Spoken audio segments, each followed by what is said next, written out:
Hello, good afternoon, and welcome to JoyNews Room with me, Samuel Kojo Brace. Coming up this hour, residents in the Volta regional capital of Ho continue to count their losses following a flash flood that swept through the community. We'll get update from the area from our man on the ground. Now, also in this bulletin, former President John Dramani Mahama accuses the Electoral Commission of attempt to manipulate the outcomes of the upcoming general elections in 2024. Meanwhile, the party is currently holding a Thanksgiving rally in the Asen North constituency to thank them for voting for their candidate, James Jache Kwesen. Now also, first clinic of the EcoBank JoyNews Habitat Fair enters second day at Achimota Retail Center as the exhibitors promise a massive discount for prospective homeowners.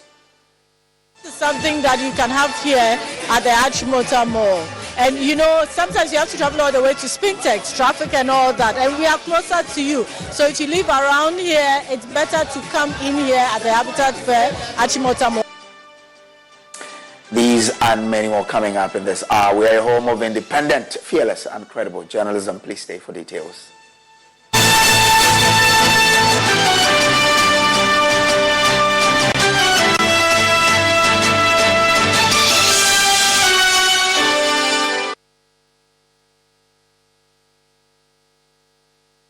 Now, some residents of Ho have been counting their losses following a flash flood that swept through the Volta regional capital on Saturday. The flood, caused by 3-hour rain, destroyed goods and properties worth millions of Ghana cedis in homes and shops. Fortunately, no casualty or death was recorded. Now, the Ho Municipal Chief Executive Divine Boson said the drainage system of Ho must be redesigned and constructed entirely to prevent future flooding. Down a building and then has taken a lot of waste from that shop. As a chief executive, as I've always been saying, the job of the assembly and the chief executive is to provide solution whenever there is problem. So as we usually do, we will try to at least those that we can do urgently, like the one we are seeing here. We have to call the urban road engineer to do some re-engineering. Then quickly we can do some refilling with gravels. And those that need to be sent to Accra, with Nadbo and myself, we will send them to Accra. We need a lot of drains in town. We must build a lot of drains to contain the volume of waters that are passing through these waterways. And it should be well engineered project. So I will put my reports together as I wait for the final assessment, disaster assessment from the disaster experts. So that is what we have seen on the ground. We are not yet down. We'll continue to go to other places that we know some disaster has occurred.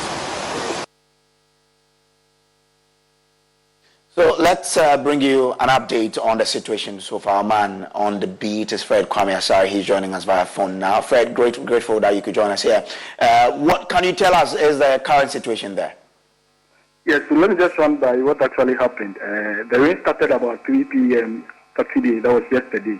Just a normal rain, there was no storm or whatsoever.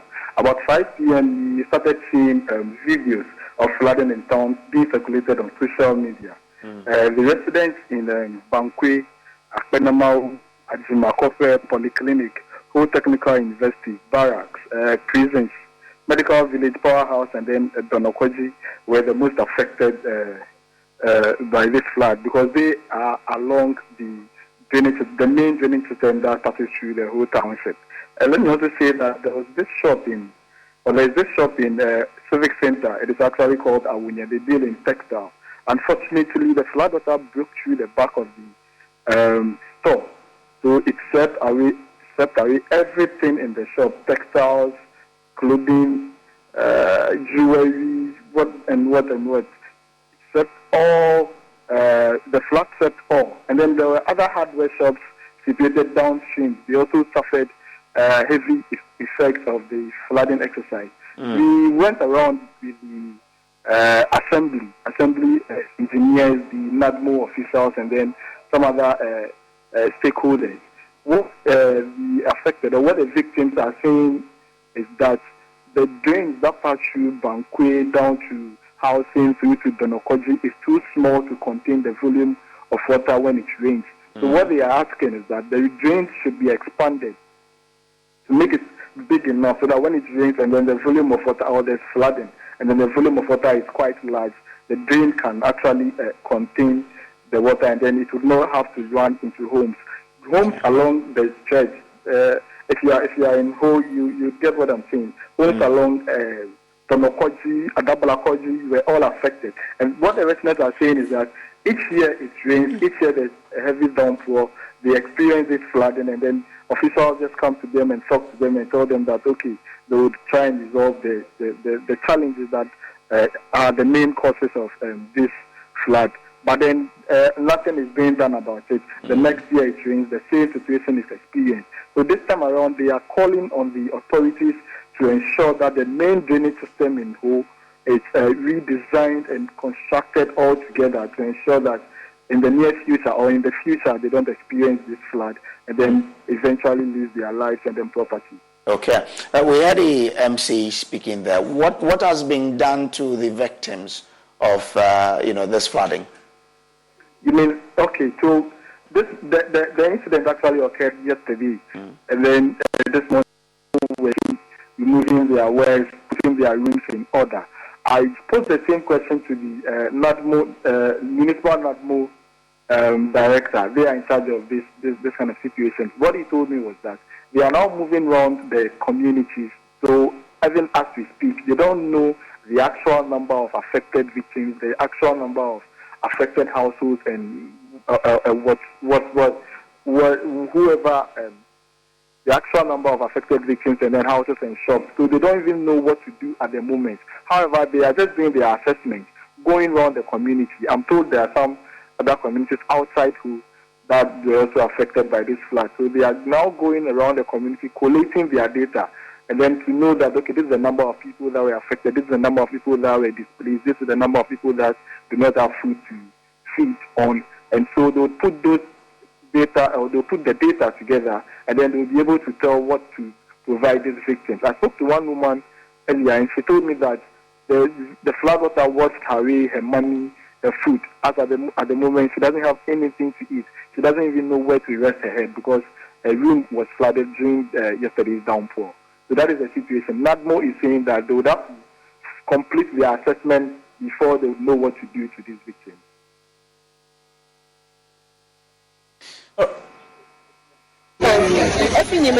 For 16 years, I'm for 54 years. I came to Ho when I was 16. I am now 54. We have never experienced any form of flooding until the pipes were stationed there. I am telling the authorities, we have already lost our properties. But what happens if a life is lost? They must address this situation.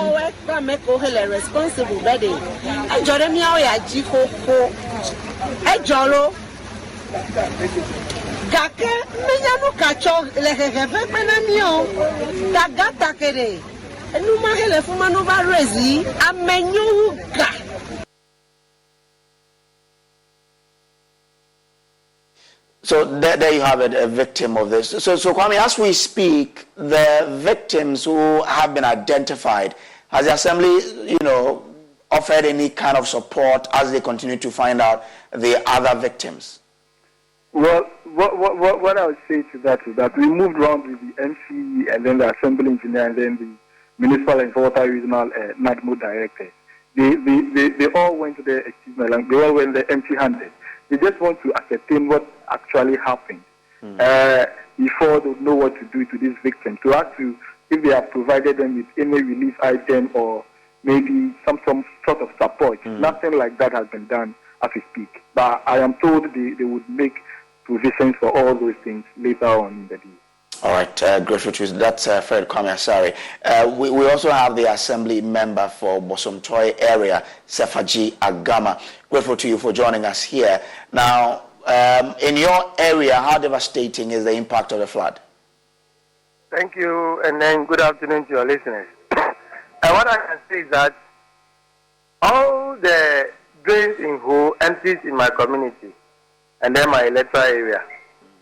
So I've had buildings pulled down by the flood waters. I've had fences.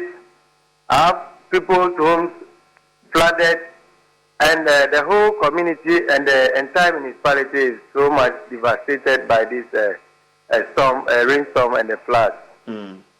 I'm most grateful for the outpour of love shown by the regional national coordinator, and Amauga, the municipal coordinator, and then the MC for Home Municipal, Honorable Divine Boston, for rising to the occasion.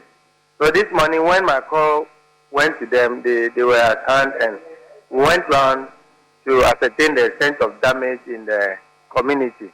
That is as far as my electoral area is concerned. Okay. But I know many parts of the municipality has been devastated. And from what the MC is telling us is that Togbe Afede, the Agbugumefia, called him and then assured him that they should put a proper drainage system designed so that he will see how far he can also support the municipality. So we are praying that everything will take shape. And I'm also praying that the government will come in to help.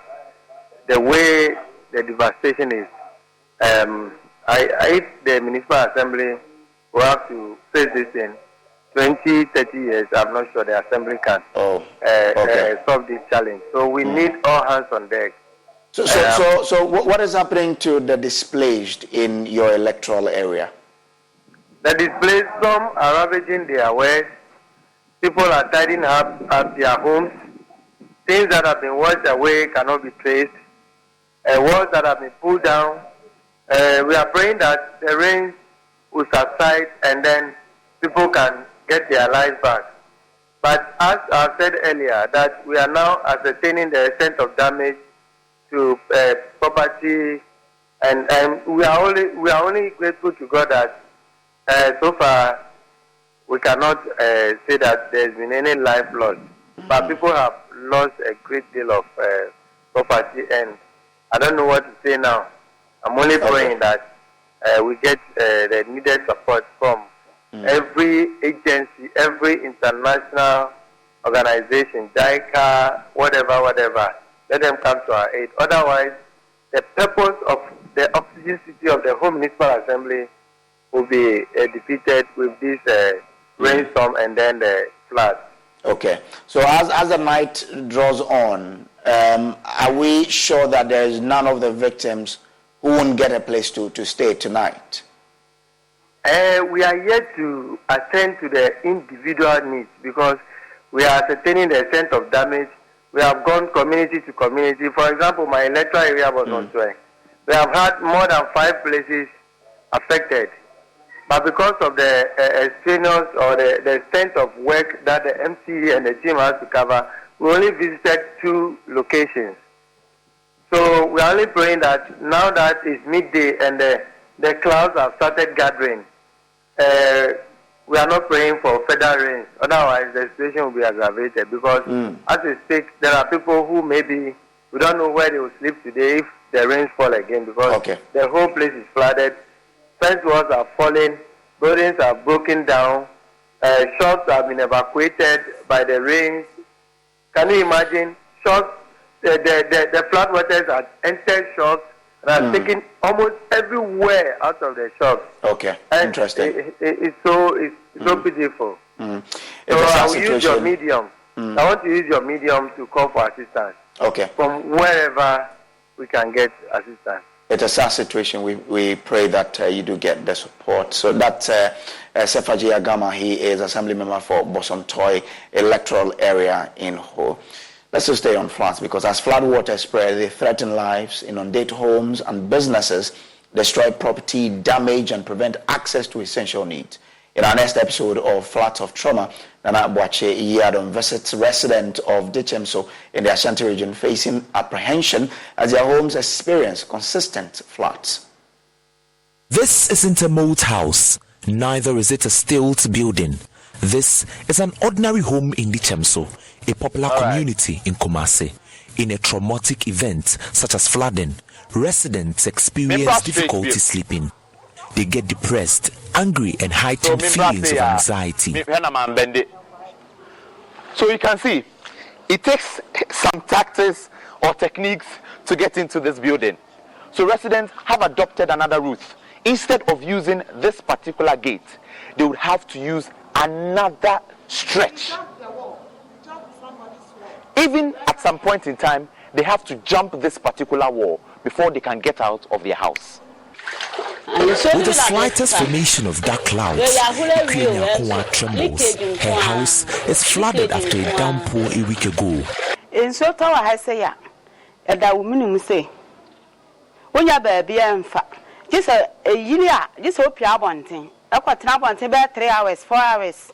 And sana waba inside. When it rains, it gets to my neck. When the house floods, you have to go out for about 3 hours before you can get back to the house. And then we have another muhanya at check. Can I crack a moon to me? Jana say. You so tall last week. Last one, we are at check. And then I'm here, Valanda Muha. The flood waters reached the window level of the building and covered almost all her personal belongings in her room. Days after the heavy flooding, she is still counting her losses. We are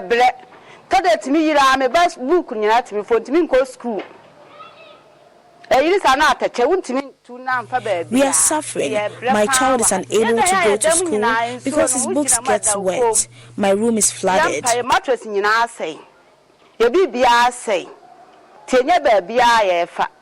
Now this is the means of exit for anybody in this particular building.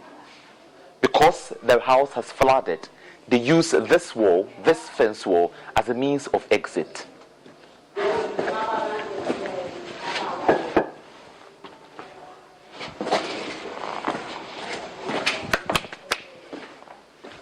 Streams in the community are blocked with gutters clogged.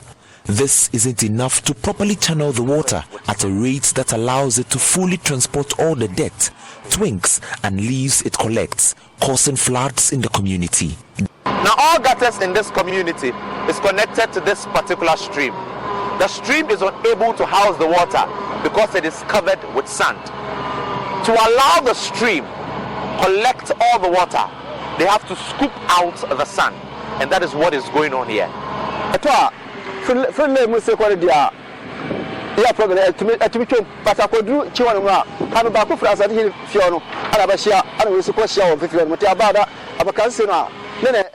it rains, the stream is unable to contain the water. This area gets flooded anytime it rains. When it happens, it breaks down the walls and destroys properties.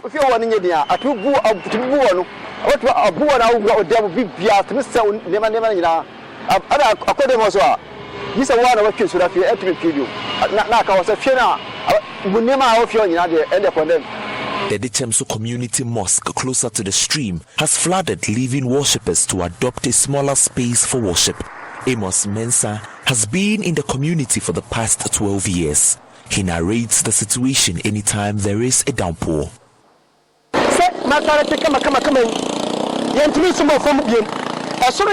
Because of a former assay, and so not I was saying. A strong Kuan, as I say, a Yaguma. So I have from concern that that's a time because of Sabi Papa and Yamisan kind of crack, and so this nice mosque isn't functional anymore because of flood. We only use a small portion. When it rains, you can't use this route. The problem here is huge. This is the main Malaysia road. The Kumasi airport is just here. They should do something. We even see crocodiles in the stream sometimes.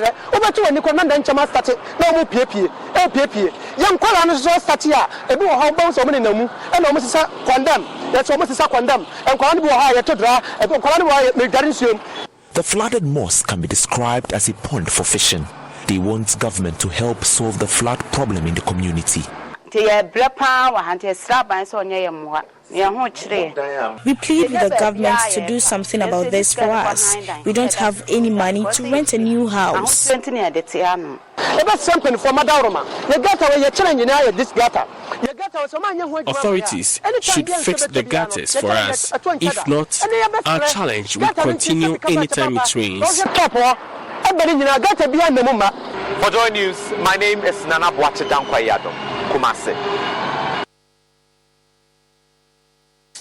Let's do some politics now. And flag bearer of the National Democratic Congress, John Dramani Mahama, is alerting the Electoral Commission of the party's readiness to fight back electoral malpractices in the 2024 election. He claims the EC is in a potential tangent to manipulate outcomes of the general elections. According to John Mahama, the Commission's new Ghana Card Identification Directive will deprive some Ghanaians of their right to vote. Clinton Yeboah has more in the following report.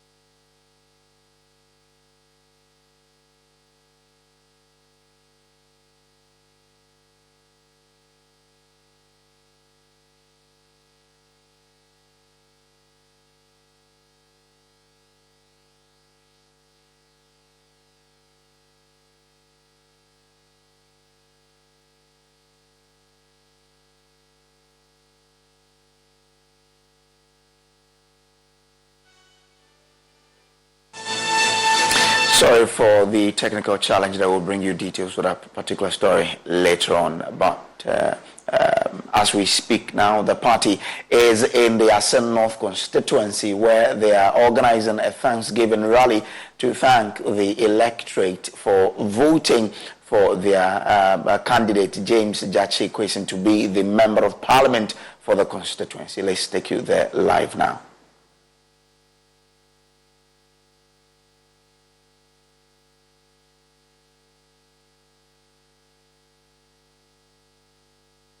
So let's take you to the constituency where we're being joined by the Deputy National Organizer of the party, Elikem Kotoko, joining us via Zoom. Now, grateful to you, sir, for joining us. So as we speak now, what has been happening since the party got into the constituency?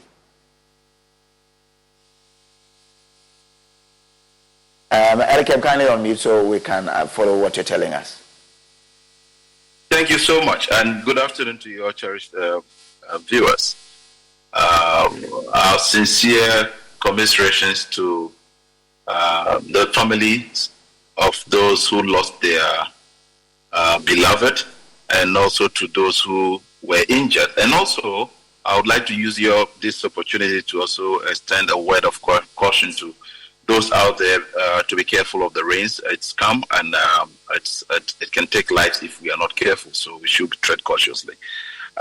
When it comes to Asin North, it's a whole weekend program we have had. Okay. If you permit me, since Friday, we've had engagements where we had the Muslim prayers in Breku Central Mosque, and then Saturday, we also had the Thanksgiving church service at the SDA Church and the Savior Church, all in Breku. Then we also have a visitation of the injured at Asin, where you are aware that some 26 party members of ours were injured and they sustained various degrees of injury. One required urgent surgery. We lost one life also in that. A democratic process should never be allowed to be resulting into such casualties. If not, it doesn't give people reason to actually embrace democracy. Wasn't that by way of the accident they were involved in? Yeah, it was by way of that, but there were other incidents of there were some pockets of other violence during the election itself, which I'm sure you are aware, where even vehicles of our some national officers were vandalized, etc. And so when the team met with the injured, they engaged with them and gave them some assurances and some form of little compensation, which may not be absolute for their injuries and all of that. But that is what has been the case. And today will be the crowning event, which will be a thank you rally, also in Breku, that is aimed at thanking God for all that happened, and that in it all, the people were resolved and they were very definite in what they intend doing for the party, knowing that James Gyakye Quayson was the rightful person, and also trying to directly tell the president that his statements when he came to campaign there were not only reckless, needless, and irresponsible, and very shallow, but also prejudicial. And they were not ready to listen to what he was saying to them at the time of campaign. So today, we know that the flag bearer, Mr. John Dramani Mahama, is there. Who and who are with him? The leader of the minority, Honorable Ato Forson, is there. The MP himself is there. The flag bearer, John Mahama, with his running mates are there. We also have some national officers, especially the communications officer, Sami Jemfi, also there, and all other dignitaries. There are some regional officers as well who have joined in. The regional chairman and his executives are also there. And a lot of party faithfuls have all thronged Asenov, Bereku to be precise, to join in the thank you rally as the last approach to thanking the people for having faith with the NDC and with the candidates in particular, and making sure that they retain him as the chosen one by themselves. Your flag bearer is also accusing the Electoral Commission of attempt to rig the 2024 elections. What sort of information are you picking that is probably informing your flag bearer to come to this conclusion that the EC is attempting to rig the elections? It is not only the flag bearer who has been making this submission. You would agree with me. Not long ago, Professor Atuguba also made it very clear that this whole grand scheme of breaking the eight is not just mere sloganeering, and it is a scheme being worked out. However, President Mahama's submission was very succinct to lay out the fact that the EC's adamance in insisting on just making sure that the Ghana card will be the only source document to be acquired in order to get a voter's ID is aimed at deliberately disenfranchising people. You and I are very aware of the challenges the NIA is even confronted with in printing out Ghana cards as we speak, or the NIA cards for citizens. And if people are not getting them, then various locations where they are supposed to get them. You and we may not see the problem that much because we are in the capital, we are in Accra. But if you go to Gini or you go to some village elsewhere where they have to even travel miles in order to just go and get the registration after the long queue and wait days, weeks, or even months before getting the hold of the Ghana card, it certainly cannot be made the only source document. It gives everybody reason to believe that so long as the Electoral Commission refuses to admit wisdom, refuse to actually heed good counsel, that this is aimed at actually some deliberate chaos. Avoid it. And they do not want to listen. It is just justified to have the absolute conclusion that there's a grand scheme aimed at disenfranchising people, because come to think of it, it is just very true that out there, the general populace are very angry because of the untold economic hardships, amongst other things. And therefore, the larger society out there would want to vote against the regime. And if that's going to happen, it is the opposition that will be the greatest beneficiary. So let's see how best we can disenfranchise more of these people. And that will be to the disadvantage of the opposition, the main opposition party, which I belong to, with John Dramani Mahama head, which I believe that will be the next president come January 7, 2025. But doesn't it give us the opportunity to ensure that the mechanisms that would help more people get access to their cards have been put in place to ensure that many of us are getting our cards to be in readiness to take part in these elections? That is a very brilliant thing to say, my brother. But you would agree with me that the very architect of the process is not ready to put in any such measures. And it is not only about the Electoral Commission putting in measures. It is the NIA. And this is a state institution. And the state institution is currently being handled by a party in power. And so there can be some undue advantage, which will be given to one party right from the word go. And the NIA has actually told us of their challenges, the money challenges they are confronted with, But if you look at the money they spent in Asin North for campaign, they could have as well used that for this exercise. And this is not rocket science. You don't need to hold a PhD, a doctorate, a master's, etc. You just need to be appreciative of common reasons. That look, it would just not be proper when you have not put in the right measures to ensure that nobody is disenfranchised. Because come to think of it, if you deliberately, knowingly, disenfranchise a citizen of his right to even register or to vote, it is tantamount to unlawful conduct. And that, I believe that they can also take legal action. Okay. Finally, James Gyakye Quayson will be going back to court. I know the party, all of you have had issues with this prosecution. What are your expectations as he heads back to court this week? We are a party that believes in the rule of law. There is a general perception out there that our judiciary has become compromised and become political. We have seen documentaries that indicted them as well too.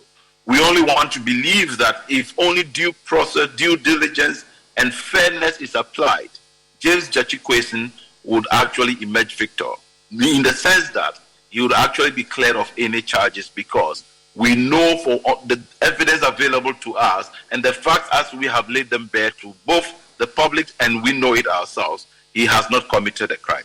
Okay. All right. Grateful to you, Elikem Kotoko, for joining us. He is a deputy national organizer of the NDC. Now, let's go back to our earlier story where the flag bearer of the National Democratic Congress, John Dramani Mahama, is alerting the Electoral Commission of the party's readiness to fight back electoral malpractices in the 2024 elections. He claims the EC is in a potential tangent to manipulate outcomes of the general elections.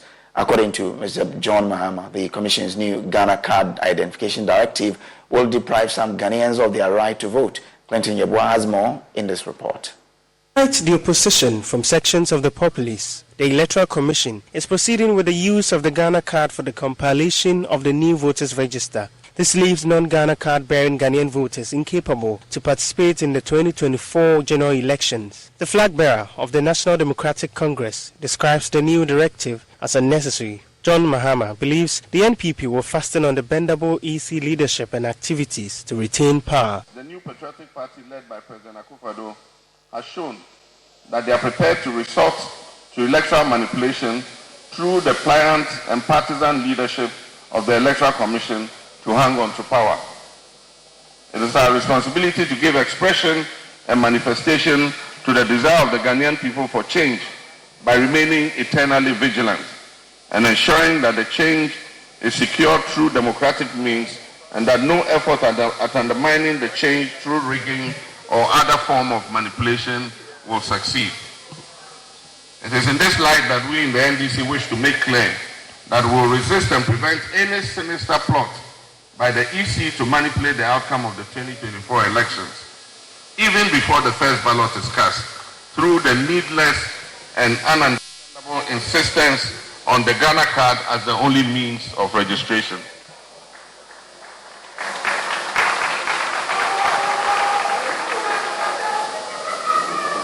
The EC remains intransigent and appears determined to make it difficult for sections of our population to have their names on the voters' register by restricting identification for that purpose to only the Ghana card, which, as we all know, is not available to all Ghanaians. The problems of our country are legion, and the failure of this government have been spectacular on all fronts. To the young people of Ghana represented here by the vibrant members of New Stain, I urge you not to lose hope. The former president was speaking at the Alumni Connect of the Tertiary Education Institutions Network of NDC at the Kwame Nkrumah University of Science and Technology. The Alumni Connect mobilizes leaders of the NDC and mentor the young members of the party for active political engagement. This year's event was themed Empowering Teen, Unlocking Potentials, Building the Bridges of Change. The president of the association, Selma Yuda, is admonishing the party's youth wing to join the struggle to wrestle power from the NPP. But also the youth in the country. Even if you are not a polling agent, you can mobilize people from your jurisdiction, wherever you live, wherever you work. You can preach the good word of the NDC, and you can preach the name of John Dramani Mahama, counting state. Reporting for Joy News, Clinton Yabwa. To other stories now, the West African Gas Pipeline Company, WAPCO, has denied the claim by the Ghana Great Company, GridCo. It is unable to supply gas, thus causing a shortage. GridCo said the situation created a supply gap of 650 megawatts at peak time in the country, causing power outages in several areas. However, WAPCO has absolved itself of any blame. According to the company, it is ready and available to transport gas anytime needed. Here are excerpts of the statement released by WAPCO.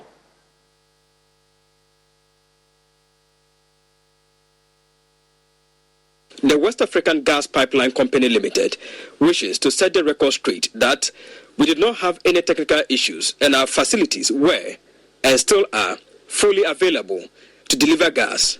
WAPCO transports gas based on its agreements with gas shippers. These shippers purchase gas from gas suppliers, transport the gas via WAPCO pipelines, and sell the natural gas to gas off-takers, mainly power companies. When the agreed volume of gas is made available, WAPCO dutifully transports it to the shippers' customers. The challenge yesterday was that the Ghana National Gas Company's plant at Atuobo went down, and therefore there was no gas available for WAPCO to transport. Now, the Traditional Council of Boso Amankrado in the Eswejaman district of the Eastern Region is unhappy that President Akufo-Addo has failed to construct their road after 7 years in office. According to the contingent of the area, they supported the cause of the NPP in the 2016 elections with the hope and assurance that their deployable road network will be fixed. However, they have been left disappointed after making several attempts to get the government construct the road after the NPP came into office. They are therefore demanding that the over 19-kilometer Enum-Boso road be fixed before the end of 2023. Samuel Mbura visited the community and has come through this report. Enum-Boso is a community located in the Sojaman district of the Eastern Region. Dwellers here are predominantly farmers and traders. However, accessible road to the community is a major challenge. The main road, which is about 19 kilometers from Osipe, is not just dusty but bumpy, making it difficult for trucks to cut farm produce from the hinterlands to the market centers. Assembly member for the Boso Cheche electoral area, Afrinya Isaac, said the poor road network has contributed to increased cost of transport to the community. In fact, if you come to this area, their main job is farming. And you know, after farming, you need to transport your product to the nearest market. And if you look at the road, it's 19.4 kilometers from Osebe to Toll Barrier. But because the road is not, sometimes the farmers find it difficult transporting their items. And then due to that, the transportation has become so high. When you come to our area here, transportation is very high, which also affects the price of commodities. Kobina is a youth leader at Boso. He is frustrated that all petitions to get the road constructed have not yielded the expected results. Through the assembly member, we have petitioned the district assembly, and then the DC, the district assembly, the MP, we have petitioned all of them, but to no avail. And we don't know what is going on. We have used through social media to advocate for fixed Enum-Boso road, and still now we haven't seen any improvement on the road.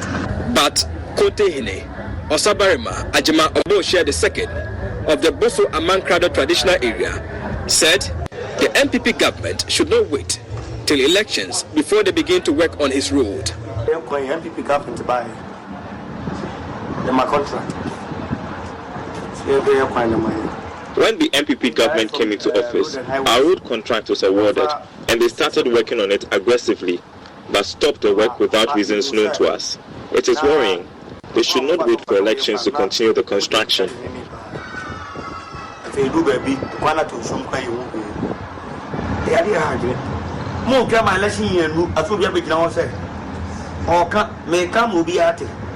I want everyone to hear this. I told Nana Akufo-Addo when he came to my palace in 2016 as a presidential candidate for the MPP that he will win the elections and should not forget the people of Enumboso. But he did not come back to the town after winning the elections. We rather had promises from Vice President Dr. Mahmoud Bawumia and Damboje that the road will be constructed, and still nothing is happening. We want to appeal to the government to fix the road for us before the year ends. 2023.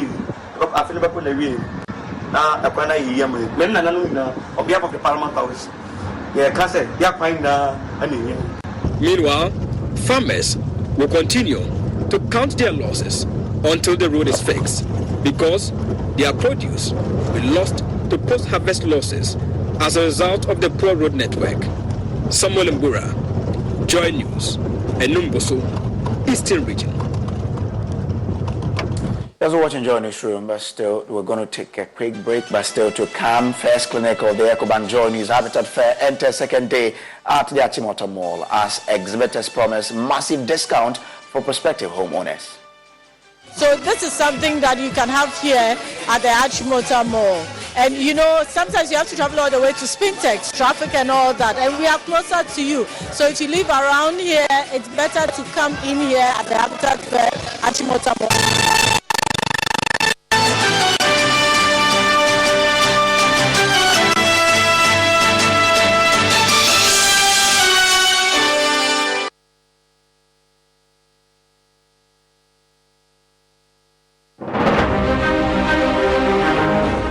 Good morning. Welcome to Joy News Desk. My name is Aisha Ibrahim.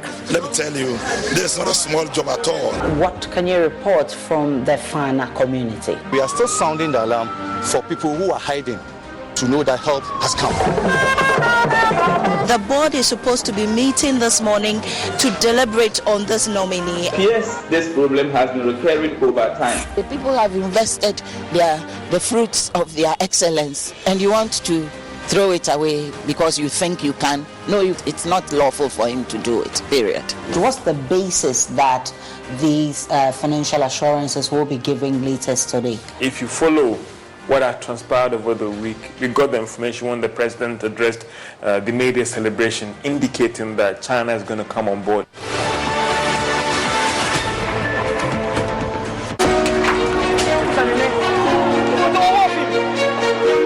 News is important.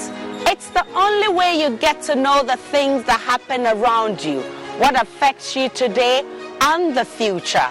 At Joy News, we have reporters scattered around the country who tell us about the communities they live in, the people and their stories. The key part of our job here at Joy News is to make clearer the muffled voices in every part of society. We shine light on the issues. My name is Aisha Ibrahim, and this is Joy News. Independent, credible, and fearless.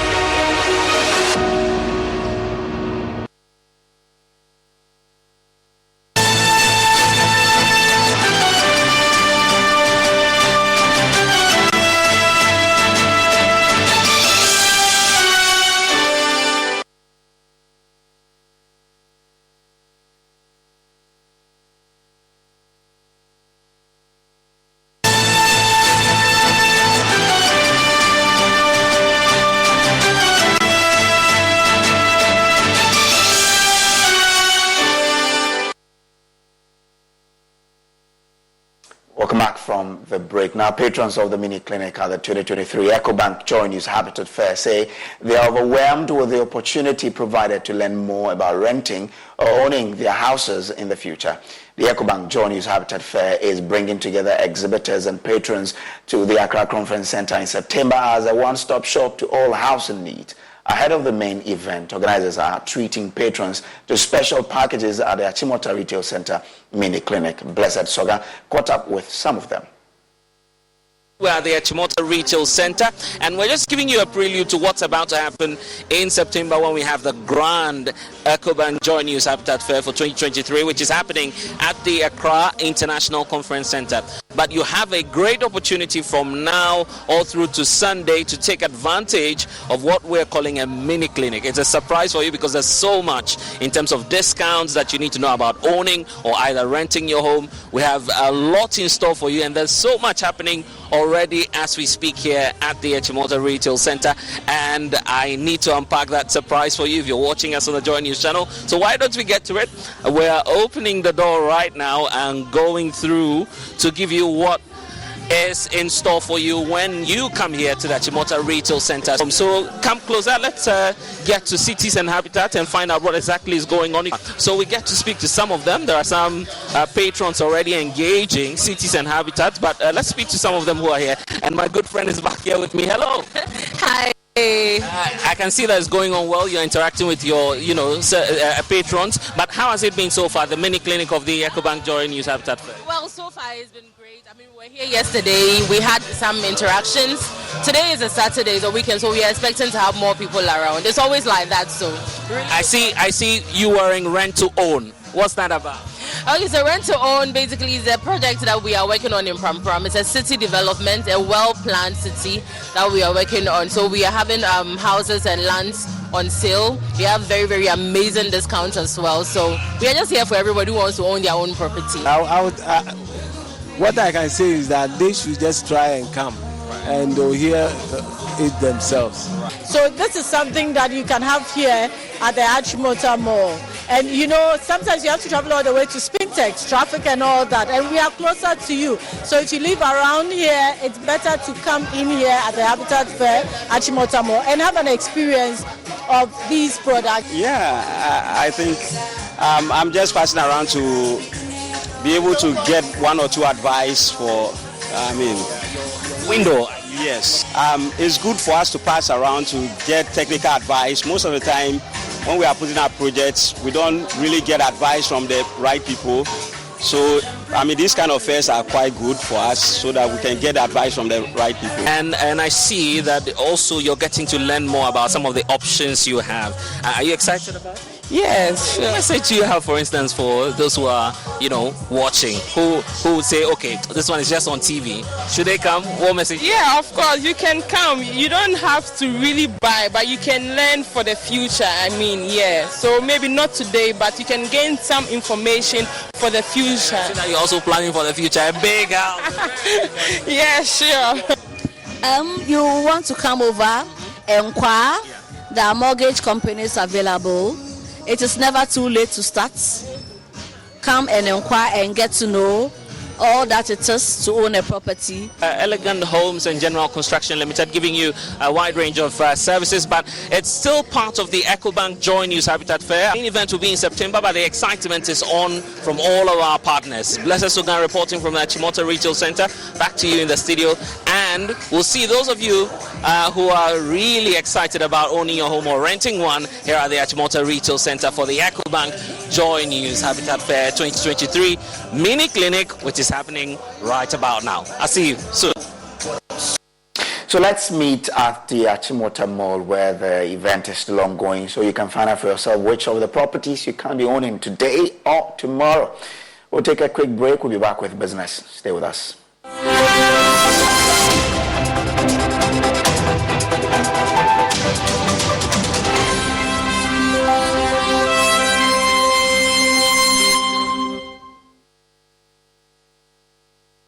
Now, former head of communications at the Bank of Ghana, A.C. Hammond, is urging public relations professionals to do critical research and be in tune with emerging tools and processes with regards to the practice. According to her, this is necessary in contributing to the growth of organizations. She was speaking at the 7th edition of the Women in PR Summit. The 7th edition of the Women in PR Summit brought together public relations professionals to deliberate on emerging processes in the field. The summit was held under the theme Positioning PR Women for Growth and Excellence. In an interview, former head of communications at the Bank of Ghana, Essie Hammond, advised public relations practitioners to research and adopt the use of emerging technology to improve their work. The teams we've prepared should be so good that management finds it easy to say take over from your base. That is where we should get to. Always including research, always learning, because a lot changes on the global scale. You can see that we have international agencies coming and doing business in Ghana, and they come with a whole host of practices over the time-tested solutions. So when we are here, how do you stay relevant? How do you make sure that you can continue to assume the positions you have and even grow higher? So it is learning throughout, it is sharing experiences, it is imparting knowledge every step of the way. Communication strategist Ivy Howard Mills also urged the professionals to build an excellent personal brand that will reflect positively on their organizations. So as PR practitioners, we are walking, talking billboards for organizations that we represent. Now, while we're looking out for the organization's values, the organization's objectives, and communicating in line with that, we also need to be mindful of our own selves. Who's doing our PR for us? That's what personal branding is. If you want to project yourself as the top professional in your field, if you want to be known and respected as the PR person that you are, you need to put it out there. Because these, it's not the analog age anymore where people find different means of attracting talent or getting resources. People actually do turn to social media a lot. Even when you're applying for a job, you're likely to get scanned on social media. So what you put out there is so important. The summit also created an opportunity for industry players to interact with academia.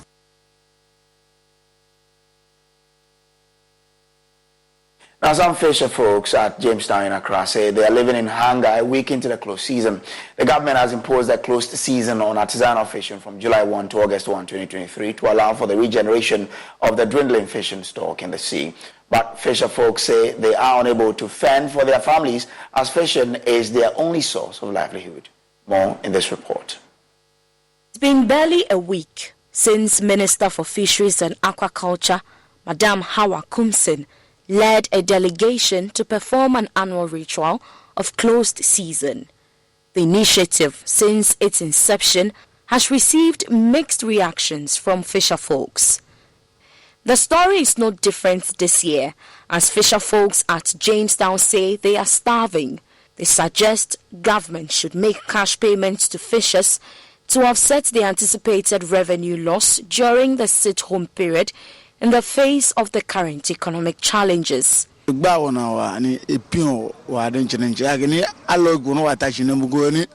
situation is worrying. Fishing is our main source of livelihood, and the closed season makes it difficult for us to pay fees.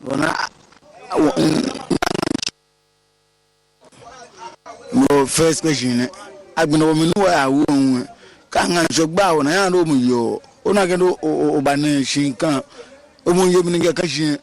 As I speak to you, I'm starving. Ever since the closed season commenced, we have been starving. The initiative must be stopped. During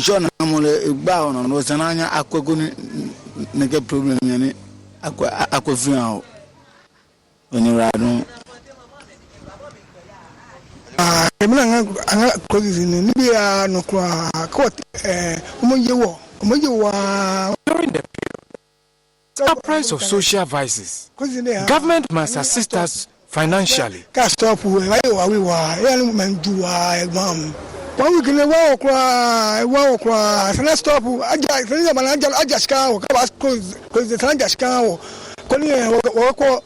During the closed season, government used to distribute some provisions to us, but this year we haven't received them.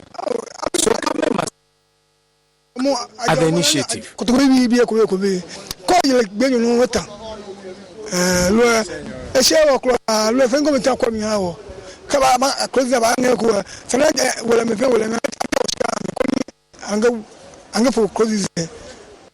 A visit to the Adabraka market revealed that the cost of fish has increased due to the close season. In an interaction with some sellers, they say they are recording low patronage as buyers found the prices to be exorbitant. They want government to scrap the season. During the close season, prices of fish become expensive.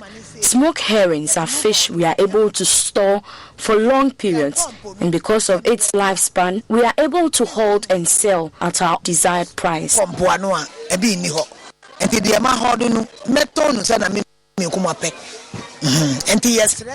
Our husbands become unemployed during the close season, which is problematic for us. So we plead with government to take a second look at the initiative. In the past, our bumper catch season was in June, July and August. So the decision to make this period a close season is quite confusing.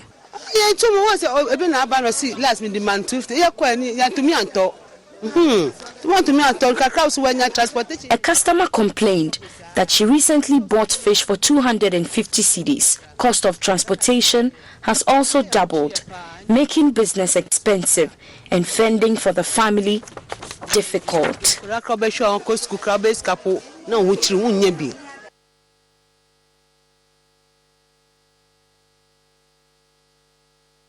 That'll be all for the Joy News Room. There's more on myjoyonline.com. My name is Samuel Kojo. Do enjoy the rest of your afternoon.